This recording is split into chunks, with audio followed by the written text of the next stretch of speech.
Let us Have you begin. tried reading it in Sans voice? Like,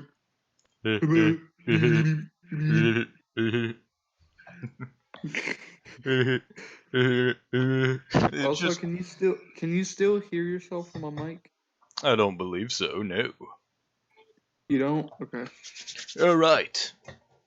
Yeah, sure. You're gonna narrate everything else because I'm lazy. All right. I'll do people. All right. So start again with the. Eh, eh, eh, yeah, sure. Yeah, Turning his sure. attention down and out, he felt around for any magic that seemed wizardry. There was a dense collection of spells or wards on one of the buildings, their destination, presumably, and it made it hard to get a clear read on the inside. Sans was pretty sure there were no wizards, though, inside or out.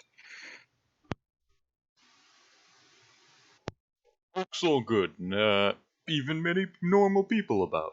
Fantastic! Something about the way he said it suggested that he wasn't too happy that they didn't have an excuse just to leave, but he plowed on. Plowed, but okay. Hold on Oh, tight! my bad. Landing wasn't fun. At least it was fast. Even if I got a lisp. Got a lisp.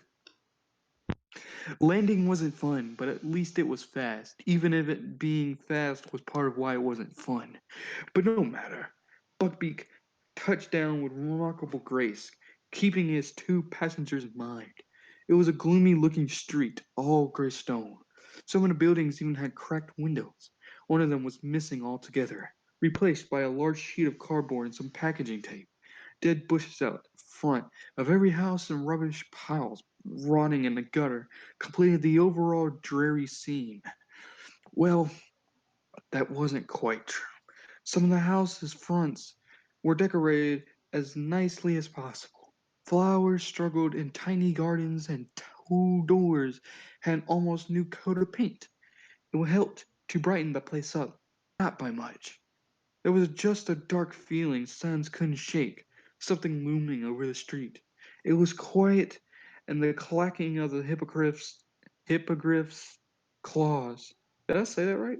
Hippogriff? Epigraph, yeah. Yeah. And the clacking of the hippogriff's claws and hooves against the street cobbles seemed exceptionally loud. I'm going to attempt to say this is serious. Yeah. Okay. Did you just answer me in the Sans voice? Yeah. Sirius slid down from the beast's back with ease, much to Sam's passive annoyance. During his attempt, he had only managed a painless magic-assisted fall. Catching his balance again, Sans turned his attention to the row of houses. It was easy to guess which one was the one his friend was so dreading. The place was practically a beacon of magic compared to the rest of them, though the magic itself had a bitter, dark edge. Also, it looked really freaking creepy. Putting at the obvious choice, he somewhat rhetorically asked, That one, am I right? the not actually a criminal but definitely an escape nodded. Wait, I read that wrong. Definitely The an not escape. actually a criminal but definitely an escapee nodded. He was giving the gloomy townhouse a careful look, thoughtfully tapping his wand in his palm. However, he was not making any moves to go inside. So, are we gonna actually go in, or. Yes, we will. I just need to. Sirius paused. Wand stopped mid-swing and pointing off some random direction. Alright, I think I can pull it off. No stripping, please. Oh, shut it! You know what I mean. Sans tilted his skull in what could be considered a slight nod, and, with a glance at the wand and then building, he said, I'm assuming you mean a spell of some sort. The wizard took 2.5 steps back, checked his new angle, then took another 4 back and 1 step to the left. He gestured for Sans to move in front of him. Quite right. I've never cast a Phyllis before, but I know the theory and I've seen it done. Hopefully you being a skeleton won't make any difference. Gamely moving into position as directed, the skeleton in question stuffed his hands into his pocket and shut his eye sockets. Bony brows somehow slightly creased with thought. Fidelius. He repeated, as if tasting the word. That's gotta do something to do with trust, right? Latin, I think. Probably. It's a defensive spell, hides information away in a single person's soul.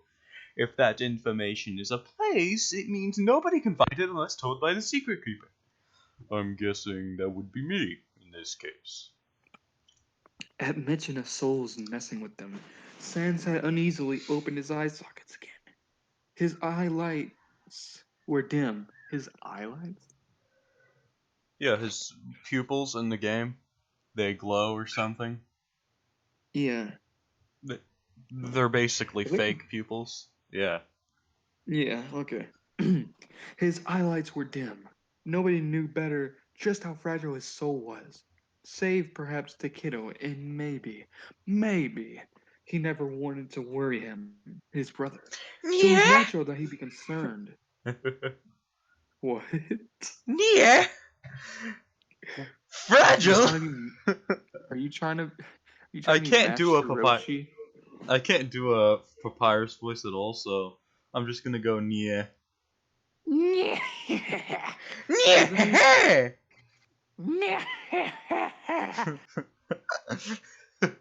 We're terrible at this.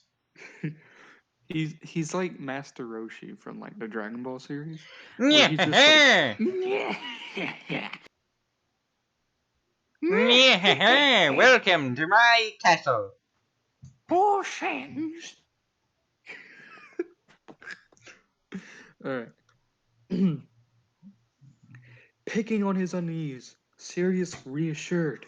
I only bring up the skeleton thing because the charm's description says it's hidden inside a living person, but you are alive, so not really an issue, is it? Yeah. Apparently, while he did notice the emotion, Sirius hadn't quite got the reasoning correct. That's not why. Sans sighed.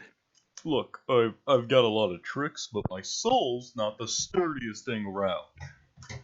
This isn't actually gonna accidentally dust me, right? What are you doing? I don't know.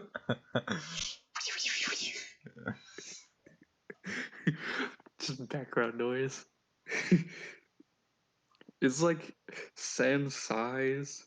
He's talking about my souls aren't the sturdiest thing around, and Sirius is just staring at him like.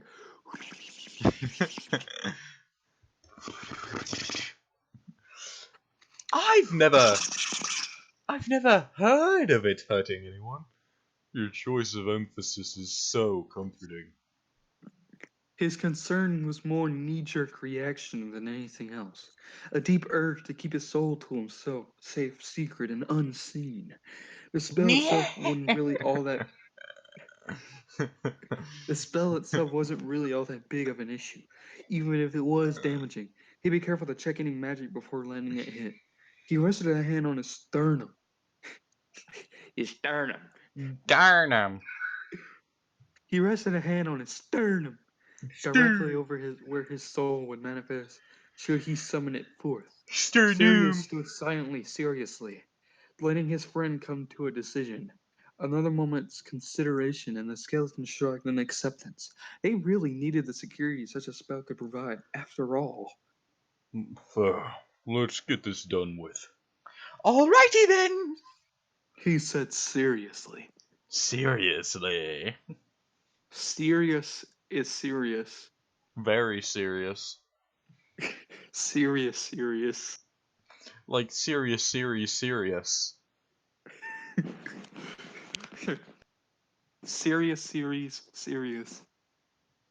I already said that. Alright. Broad strokes with his wand sent whorls of multicolored light spinning outward. I Not in think any it's supposed to particular say whirls. whirls. Yeah. It looks like you misspelled whore. Whore. His Okay. wand sent hordes Okay. of So colors. it's apparently a botany term. A whorl or verticille is an arrangement of leaves, sepals, whatever. It's a pattern of spirals or concentric circles. Ah, I see. Broad strokes with his wand sent whirls of multicolored light spinning outward, not in any particular direction, but out. The farther away the magical streaks reached, the hold on, let me put myself on Do Not Disturb on getting DMs. Or not DMs, but notifications from another server. Alright. Notre Dame. The far Huh? Yeah. The Okay. farther away the magical streaks reached, the more transparent they became before rapidly fading to invisible. I think he could have just easily said fading away, out of existence, maybe. Fading to invisible, obviously. What else would you call fading away? Let's try to get Pop here. Disappearing.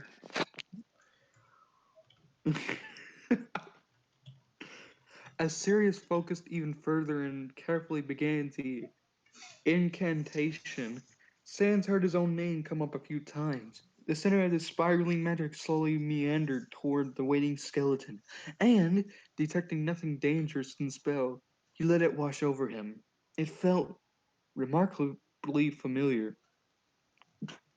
In fact, it rather reminded him of a check, reaching out through him and seeking for information. The only difference was that when it found out, the only difference was that when it found what it was looking for, it gently snatched it away. Gently plucking it from your soul. Very gentle. Yeah. God damn it. It snatches it away from you and says, "Yeah." Yeah. What if Papyrus had a more deeper voice? Yeah. Yeah.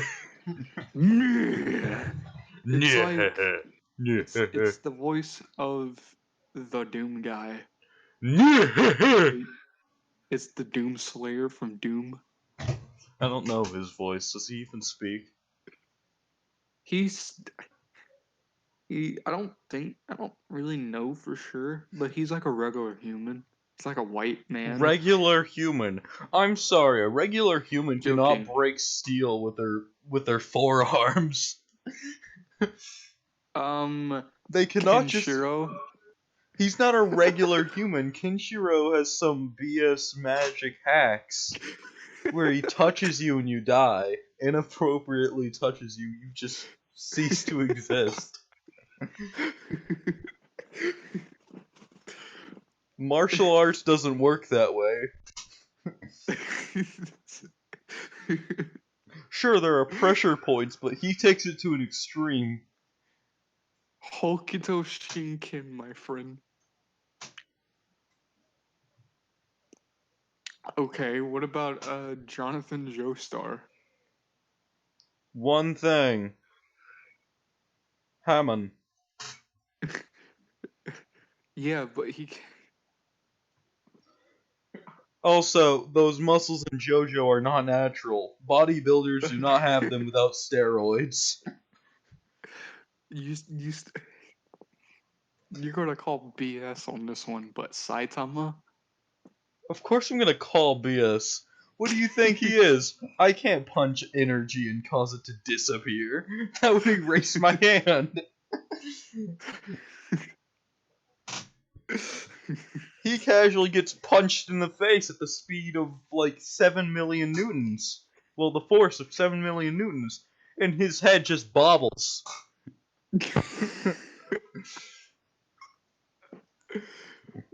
What happens to people who get hit with that force? Well, they disintegrate. Of course I'm calling BS.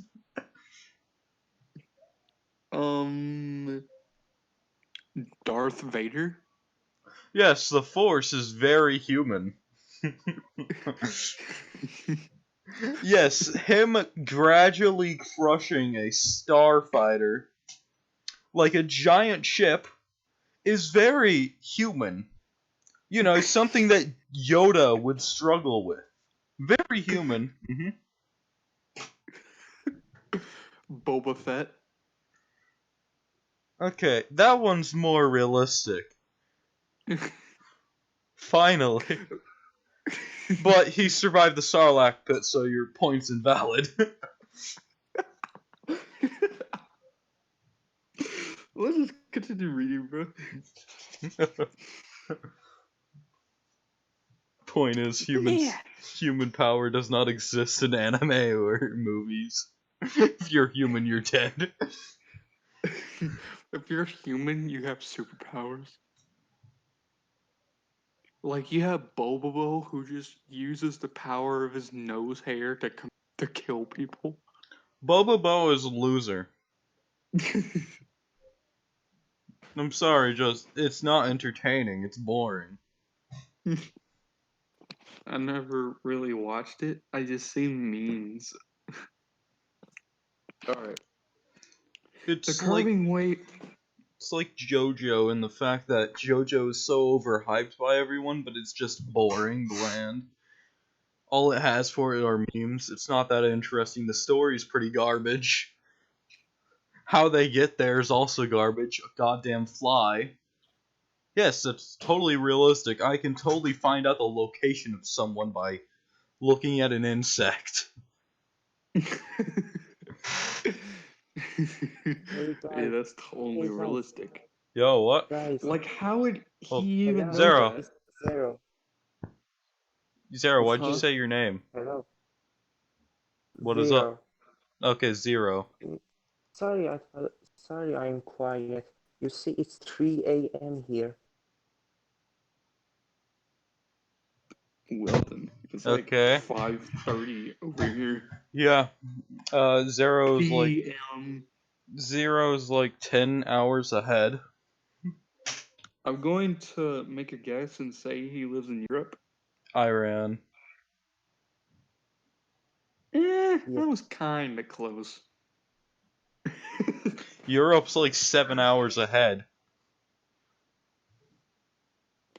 Well, yeah. It's a 3-hour difference, alright? I mean, that was still kind of close in a sense. All right, let's just end this before. No, wait. Continue.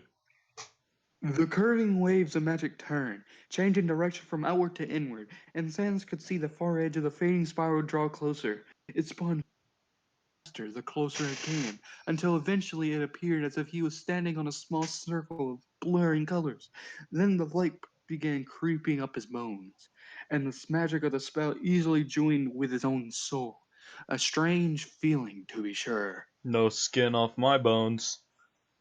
Is that what that translates to? No.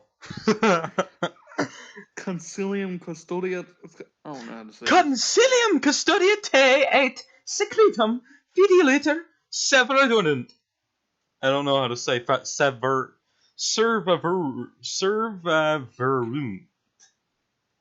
Concilium custodiat te et secretum fideliter servaverunt. Servaverant. That's Latin if I've seen it. That's a bunch of Latin. I mean, it would probably make sense. Serious. Anyways, Sirius finished with a flourish and the last thin string of magic connecting him to the spell snapped. He wavered on his feet, and Sans was quick to move to his side. Whoa, Petty Boss, steady there. Short as he was, Sans wasn't able to help much. when Okay, it came to lie, blue magic. What? Blue magic would have been easily able to do that. Gravity magic. Aw. Sans wasn't. Do you know? Do you What? know what that Latin says? No. Search it up and tell us. I'm trying to. What I'm trying to do is copy the words, but it won't let me Here. copy it. Yeah, that's fan fiction. Try adding the mobile version of the site. You can copy from that. Deliter Survivor Erunt. Okay, here I have it. It's in Under the Veil on the Discord.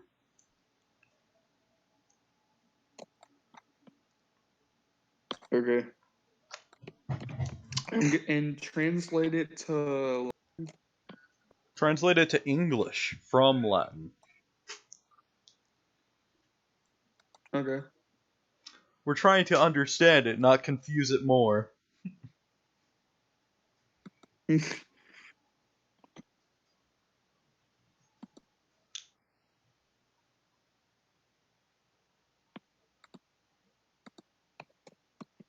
This is some real good mouse clicking. So it translate on Google Translate from Latin detected. Custodiate advice you faithfully guarded secret. Okay, that's a bunch of hula for just that. What a waste of time. Cause, you know, it probably says protect advice you faithfully guarded secret. That makes more sense, yeah. Not custodiate. I don't. Costo diet. Veganism. Are you on a Costo diet? I know I am. I eat carrots only. I don't have any other food. I pay only 50 cents each carrot. By each carrot, I mean each 10. I shave off the skin off apples. I don't eat the vitamin. I You be only. the one to eat the skin off oranges. You eat the peels. Dear God. I don't think you're supposed to eat the orange peel. I think that's bad for you.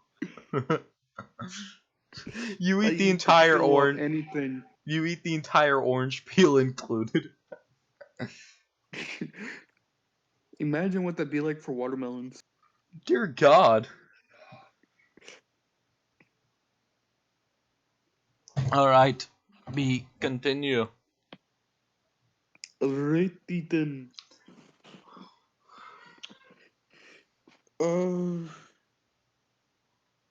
Wait, where were we? Shot as he was.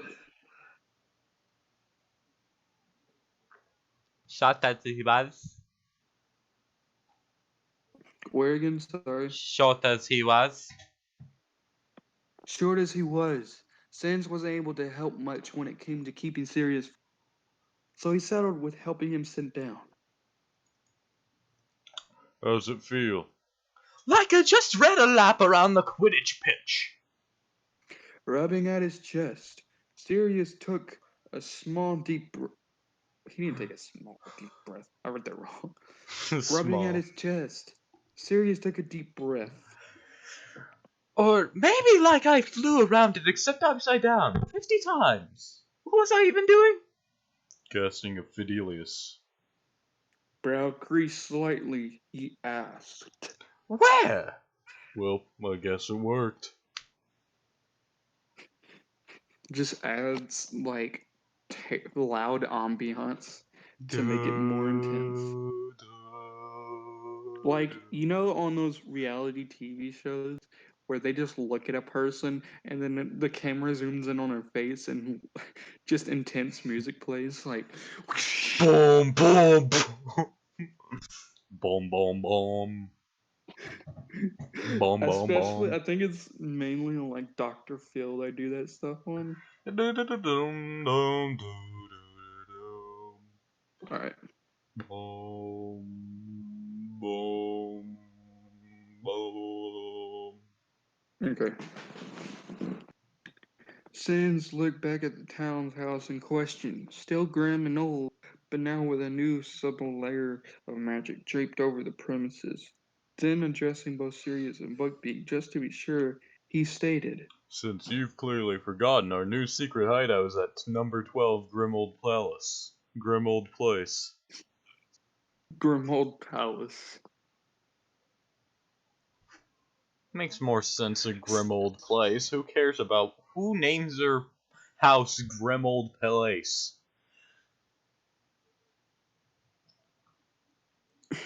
They do, apparently.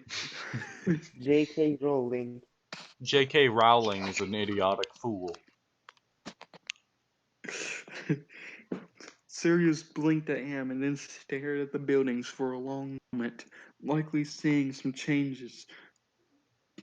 Likely seeing some change to it that Sans did not. Sans did, however, feel the magic twitch slightly when he said those words and let them both in on the secret. It was as if a small portion of it had slipped away from him.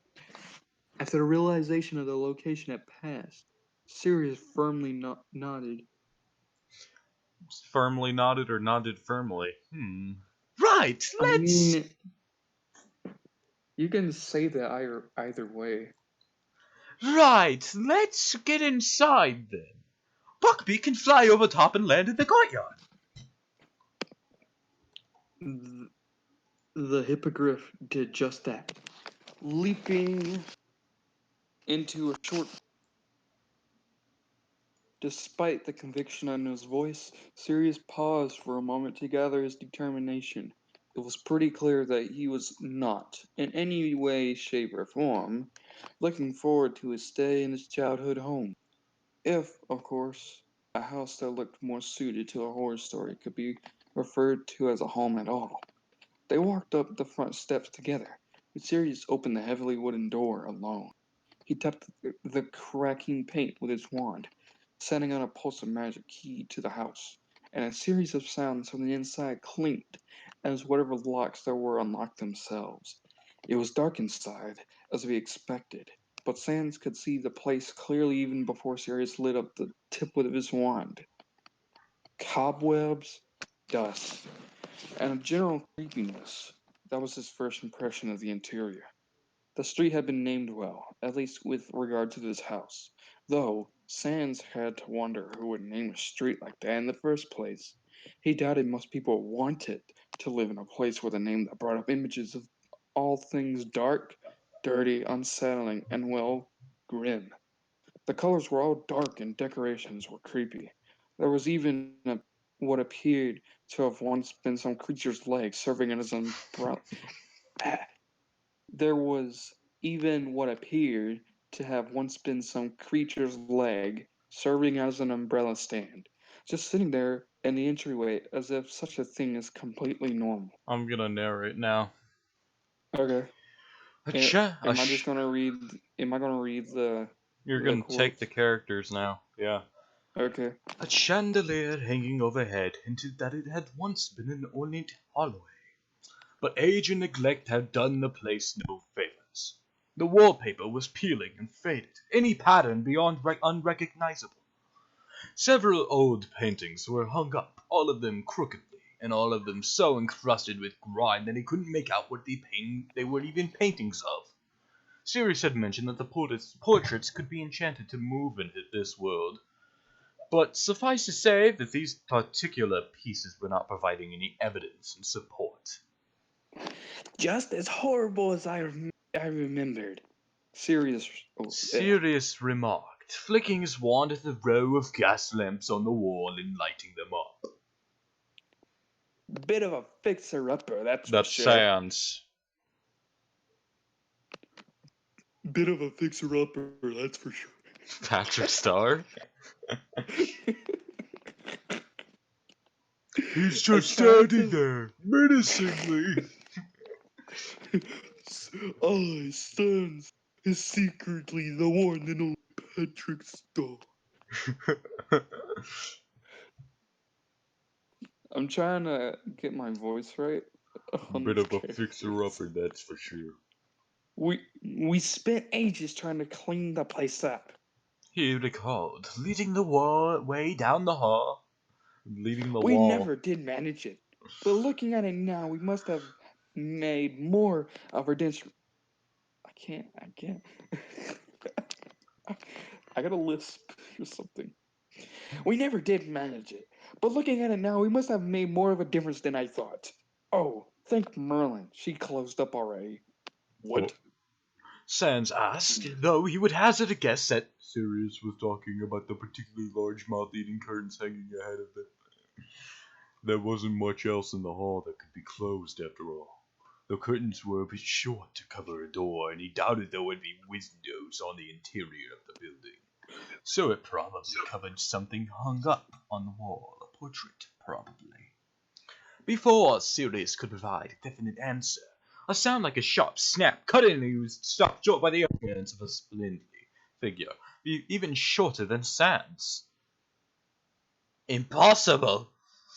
Anyways, the creature had a bulbous nose, bloodshot eyes, large bat-like ears, and wore nothing but a raggedy scrap of cloth that might have been once a pillowcase. The wizard groaned in annoyance. I had nearly forgotten about him. So he's come back, has he? The house elf, Sans was decently sure that was what the species was called, had a low and garbled voice, hard to understand as he murmured to himself. But he's not wanted here. Oh, no. I think this great noble house needs a useless use. Suddenly, the creature realized Sirius wasn't standing there alone, catching sight of Sans still watching from behind. He stared at the short skeleton, eyes growing impossibly wide and ears folding back. Sup? Murderer! Creature screeched. And that, my friends, was the end of chapter 11. The book stops here. For now. No, not for now. It's chapter 11 is completely over. There's not going to be a chapter 12? There is going to be a chapter 12. We're just not going to do chapter 11 ever again.